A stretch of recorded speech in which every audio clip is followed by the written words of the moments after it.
የሞንጎል እውነተኛ ታሪክ። ሁላችሁም ላይክ በማድረግ ጀምሩ። ቻናሌን ደግሞ ሰብስክራይብ አድርጉልኝ። የፊልሙ መነሻ በ1172 ዓመተ ምህረት ነው። የአሁኑ ሰሜን ምዕራብ የቻይና ግዛቶች ቀድሞ ታንጉት ኪንግደም በመባል ይታወቅ ነበር። ተመሳሳይ ስም ባለው ስርወ መንግስት ይተዳደሩም ነበር። በዚያ የተለያዩ የሞንጎሊያ ጎሳዎች ይኖሩ ነበር። በየራሳቸው መሪዎች ካንስ በሚባሉ ይመሩ ነበር። በጎሳዎቹ መካከል የነበረው ፉክክርና በውስጣቸው ያለው የስልጣን ጥማት በርካታ ክርክሮችን፣ ጦርነቶችንና ሞትን አስከትሏል። በሞንጎሎች ዓለም ምንም ሕግ የለም እና ሰዎችን ለመምራትና ለማዋሃድ አንድ የበላይ ካህን በጣም ያስፈልጋል። የትንሽ የምዕራብ ጎሳ ካህን የነበረው የሱጋይ ነው። በፊልሙ መጀመሪያ ላይ እሱ ከሰዎቹና ከ9 ዓመት ልጁ ቴሞጂን ጋር ለልጁ ሚስት ለመፈለግ እየተጓዘ ነበር። ማታ ከጓደኛው ጎሳ ጋር ያርፋሉ። ቴሞጂን ፈረሱን በመንከባከብ ላይ ያለ ቦርት የምትባል ልጅ ቀርባ ስሙን ትጠይቀዋለች። ቴሞጂን ራሱን አስታወቀና የጉዞን ዓላማ ነገራት። ሙሽራ እንደሚፈልግ ስታውቅ ቦርት እሷን ማግባት እንዳለበት ትነግረዋለች። የቴሞጂን አባት ለፖለቲካ ሲል ከጠንካራ ጎሳ ሙሽራ ማምጣት ቢፈልግም ልጁ ደጋግሞ ሲጠይቀው ከጎሳው ውስጥ እንዲመርጥ ፈቀደለት። ልጅቷን ከመምረጡ በፊት ቴሞጂን ጠንካራ እግር ያላትን እንዲፈልግ ተጠይቆ ነበር። ምክንያቱም ጠንካራ እግር ያላት ሴት ባሏን ታስደስታለች ብሎ ያስባሉ። ቴሞጂን ቦርትን መረጠ። ትዳራቸው በይፋ ተፈጽሟል። ነገር ግን አብረው መኖር የሚችሉት ከ5 ዓመት በኋላ ብቻ ነው። ከመሄዱ በፊት ቴሞጂን በቅርቡ እንደሚመለስ ቃል ገባና እሱን እንድታስታውሰው የአንገት ሐብል በስጦታ ሰጣት።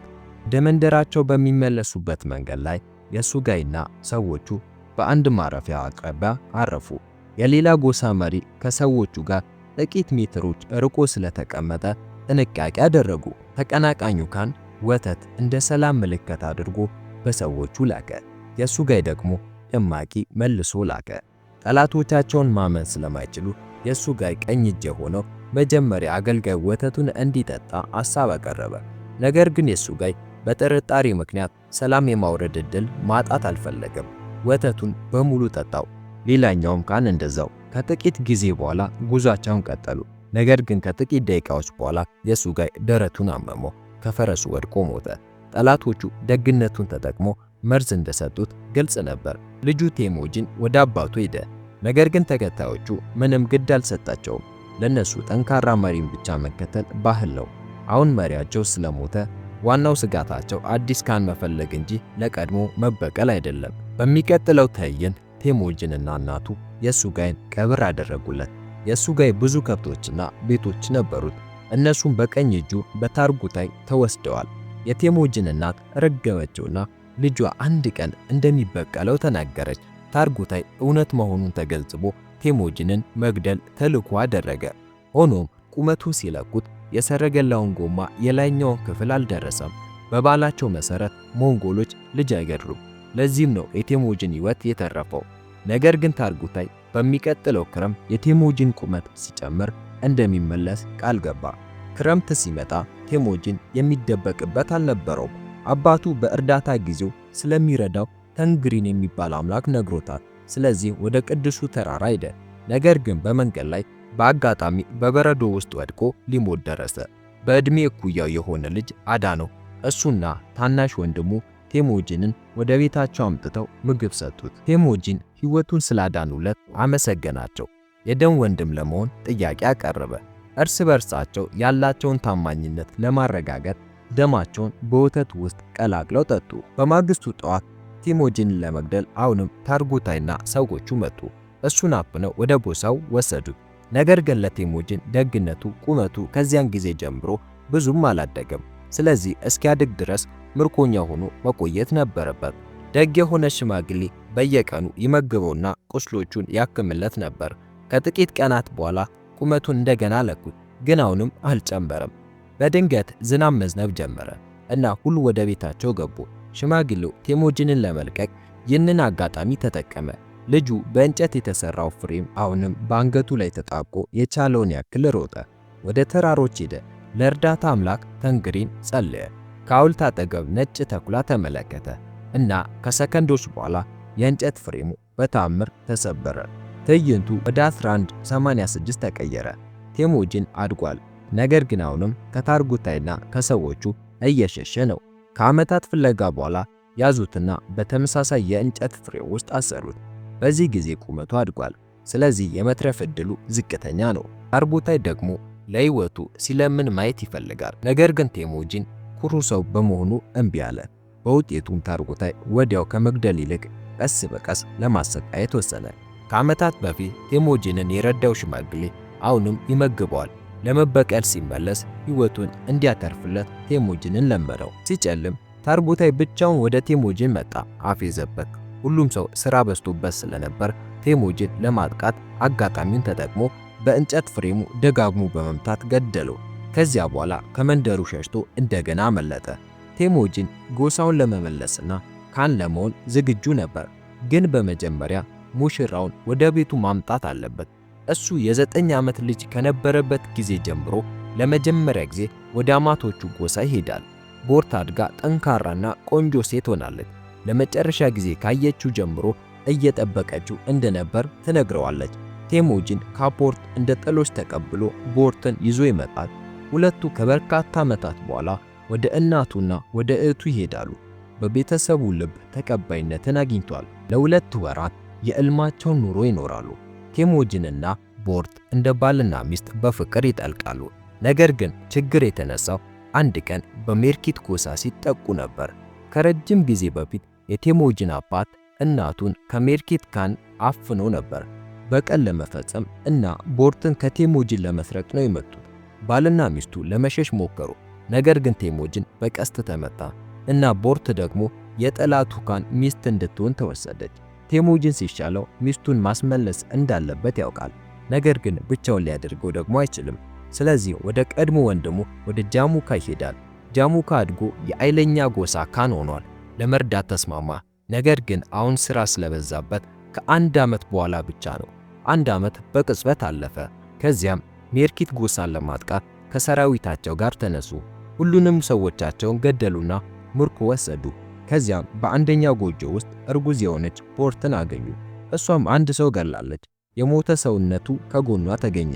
ቴሞጂን ወዲያውኑ ሕፃኑ የእሱ እንደሆነ ተናገረ። ቦርትን መልሶ ወሰዳት። ምሽት ላይ ሰራዊቱ ድሉን ያከብራል። እስካሁን ድረስ ቴሞጂን ብዙ ተከታዮችን መሰብሰብ ችሏል። የተዘረፈውን ከብት እንዲያከፋፍል ጠየቁት እና እንደ አብዛኞቹ ካህኖች ሳይሆን ቴሞጂን ለራሱ 10% ብቻ ይዞ ቀሪውን ለሰራዊቱ ሰጠ። በጦርነት ለሞቱት ሰዎች ቤተሰቦችም ተጨማሪ ዕቃዎችን አቀረበ። ከጃሙካ ሰዎች ሁለቱ ይህንን አይተው የቴሞጂን ጎሳን ለመቀላቀል ወሰኑ። ሞንጎሎች የራሳቸውን ካህን እንዲመርጡ ስለተፈቀደ ጃሙካ ምንም ማድረግ አይችልም። ነገር ግን ይህንን እንደ ክህደት እንደሚመለከተው ግልጽ ነው። በሚቀጥለው ትዕይንት የቴሞጂን ወታደሮች ፈረሶቻቸውን ለመስረቅ የሚሞክር ሰው አዩ። አባረሩትና በአጋጣሚ ገደሉት። ሌባውም የጃሙካ ታናሽ ወንድም መሆኑ ተረጋገጠ። ከአደጋው በኋላ ጃሙካ ወንድሙ መሆኑን ረስቶ ቴሞጂንን መግደል ተልዕኮ አደረገ። ከሌላ ጎሳ ጋር ተባብሮ የቴሞጂንን ጎሳ አጠቃ። ቴሞጂን በሰው ብዛት ስለተበለጡ ጦርነቱን ማሸነፍ እንደማይችሉ ያውቃል። ሆኖም ሴቶቹንና ሕፃናቱን ወደ ሌላ ቦታ ልኮ ወንዶቹ ግን በሙሉ ኃይላቸው እንዲዋጉ አደረገ። ብዙ ከገደለ በኋላ ቴሞጂን በመጨረሻ ተያዘ። ጃሙካ አሁንም ወንድም ብሎ ጠራውና ምሕረት እንዲለምን ነገረው። አሁንም ብርታትና ኩራት ያለበትን ሰው መግደል ስላልፈለገ በምትኩ ባሪያ አድርጎ ለደላሎች ሸጠው። ቴሞጂንና የቀሩት ሰዎቹ በታንጉት ስርወ መንግስት ወደሚተዳደረው ከተማ ለመድረስ በበረሃው ውስጥ ብዙ ማይሎችን እንዲጓዙ ተደረጉ። ከዚያ በኋላ ሰዎች እንዲመለከቱና እንዲገዟቸው ተቀመጡ። ከስርወ መንግስቱ የመጣ አንድ ከፍተኛ ባለስልጣን አንድ ቀን ወደ ገበያው መጥቶ ቴሞጂንን ለመግዛት ፍላጎት አሳየ። ነገር ግን አማካሪ መነኩሴው ቴሞጂንን አይቶ ለባርነት ተስማሚ ሰው እንዳልሆነ ተናገረ። ወፍራም እግሮች እንኳን የሉትም። ገዢው ግን በንግግሩ ሳቀና ቴሞጂንን ገዛው። ከዚያም ሰዎች እንዲያዩትና እንዲያፌዙበት እንደ እንግዳ ሰው በረት ውስጥ ተቀመጠ። መነኩሴ በየቀኑ ይጎበኘውና ይቅርታ ይጠይቀው ነበር። ጊዜው ሲደርስ ገዳሙን እንዳያጠፋ ከቴሞጂን ጋር ስምምነት አደረገ። በበረሃ ውስጥ ቦርትን እየፈለገ እያለ መነኩሴው ራሱን ስቶ ሞተ። እንደ ዕድል ሆኖ ለበርካታ ዓመታት የነበራትን የአንገት ሐብል ስለተመለከተች ቦርት አገኘችው። ባሏ አሁንም በሕይወት እንዳለ አወቀችና እሱን ለመፈለግ ወደ ከተማው ሄደች።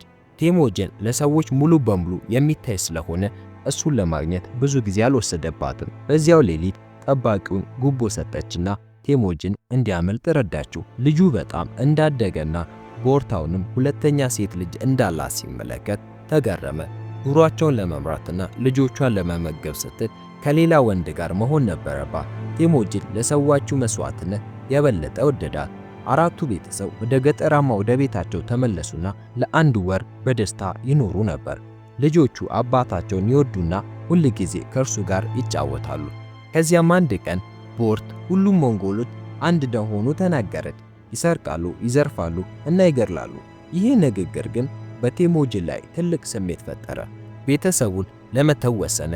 እናም ጎሳዎቹን ግማሹ መግደል እንኳን ቢኖርበት በተቻለ መጠን ብዙ ጎሳዎችን ለማዋሃድና በሞንጎሎች ዓለም ውስጥ ሕግ ለማፍጠር ወሰነ። ሊከተሏቸው የሚገቡት ሶስቱ መሰረታዊ ሕጎች ሴቶችና ልጆችን በጭራሽ አለመግደል፣ ጠላቶቻቸውን እስከ መጨረሻ መዋጋትና ንጉሳቸውን በጭራሽ አለመክዳት ናቸው። ትዕይንቱ ወደ 1196 ተቀየረ። ቴሞጂን እንደማለ በርካታ ጎሳዎችን በማዋሃድ የራሱን ግዙፍ ጎሳ በመፍጠር የሞንጎሎችን ሰራዊት ማሰባሰብ ችሏል። ፍጹም ንጉሠ ነገሥት ለመሆን በመንገዱ ላይ ያለው ብቸኛው እንቅፋት ደግሞ የራሱ ተከታዮች ያሉት ጃሙካ ነው። ዛሬ ሁለት ወንድማማቾች ለመጨረሻው ውጊያ ከሰራዊታቸው ጋር በጦር ሜዳ ላይ ይቆማሉ። ጦርነቱ ይጀመራል እና ጃሙካ በፍጥነት የመጀመሪያውን ቡድን ወደ ውጊያ ይልካል። ቴሞጂን ሙሉን ጦርነት አቅዶ ነበር፣ ለጃሙካ ግን ድንገተኛ ነበር። ይህም ብዙ ሰዎቹ እንዲገደሉ ምክንያት ሆኗል። ከሰዓታት ከባድ ውጊያ በኋላ ቴሞጂን አሸንፎ ጃሙካን ጨምሮ በሕይወት የተረፉትን የጠላት ወታደሮችን ማረከ። ወታደሮቹ ከመገደል ይልቅ የቴሞጂን ተከታዮች ሆነው ተወሰዱ። ለአዲሱ ካን አመስጋኝና ታማኝ እንዲሆኑም አደረጋቸው። አንድ ጊዜ እንዲያመልጥ የረዳው ሽማግሌ የጎሳው አማካሪ ተደረገ። አሁን የቀረው ብቸኛው ነገር ለጃሙካ ፍርድ መስጠት ነው። ወንድማማቾቹ አብሮ ተቀምጠው እስከምን ድረስ እንደደረሱ ይነጋገራሉ። ጃሙካውን በቴሞጂን ቦታ ቢሆን ኖሮ ጠላቱን እንደሚገድል በኩራት ገለጸ። ይህ ደግሞ እሱና ቴሞጂን አንድ አይነት እንዳልሆኑ ያረጋግጣል። ምክንያቱም ቴሞጂን እንዲሸሽ ፈቀደለት። ለወንድሙ ካለው አክብሮትና ሰራዊት ለመፍጠር ላደረገው ጥረት ቴሞጂን ይቅርታ አድርጎለት ለቀቀው። ከዚያም ቦርት ከሁለቱም ልጆቿ ጋር ከቴሞጂን ጋር ተገናኝታ በደስታ እንደምትኖር እንመለከታለን። በመጨረሻ በ1206 ቴሞጂን የሁሉም ሞንጎሎች ካን ጀንጊስ ካን ተብሎ እንደተሰየመ ይነገራል። ቃል እንደገባው ሙሉን የታንጉስ ስርወ መንግስት አጠፋና መንግስቱን እንደገና ገነባ። ነገር ግን በሟቹ መነኩሴ ጥያቄ መሰረት ገዳሙን እንዳለ ተወ። በታሪክ ውስጥ ታላቁን ተያያዥነት ያለው ግዛት የሆነውን የሞንጎል ኢምፓየር መስራች ሆነ። እግሮቹም በጣም ጥሩ እንደነበሩም ሰምቻለሁ። ታሪኩን ከወደዳችሁት ላይክ እና ሰብስክራይብ በማድረግ ቤተሰቡን